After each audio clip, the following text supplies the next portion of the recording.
When the Europeans arrived in 1492, the indigenous population faced a catastrophic biological collapse. Up to about 95% of natives were wiped out due to smallpox, measles, and influenza. In medical science, this is known as a virgin soil epidemic. If black populations had been isolated in the Americas, their immune system most likely would have suffered the same exact fate. Instead, African populations survived this outbreak.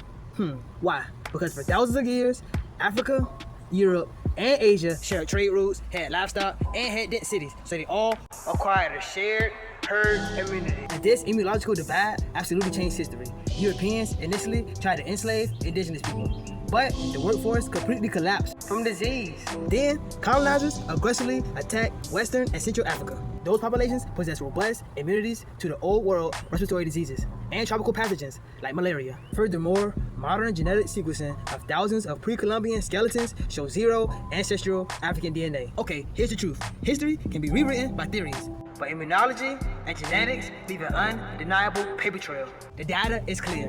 Biology disproves the myth. We weren't native here. Raeski out.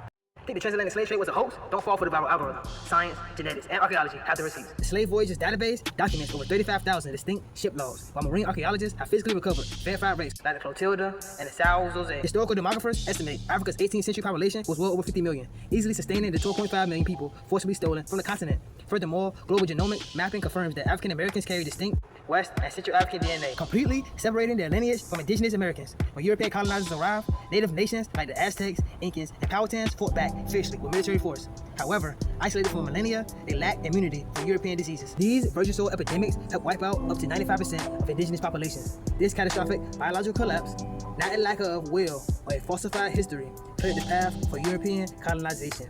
The data is clear. History is written in the DNA and the soil. Raeski out.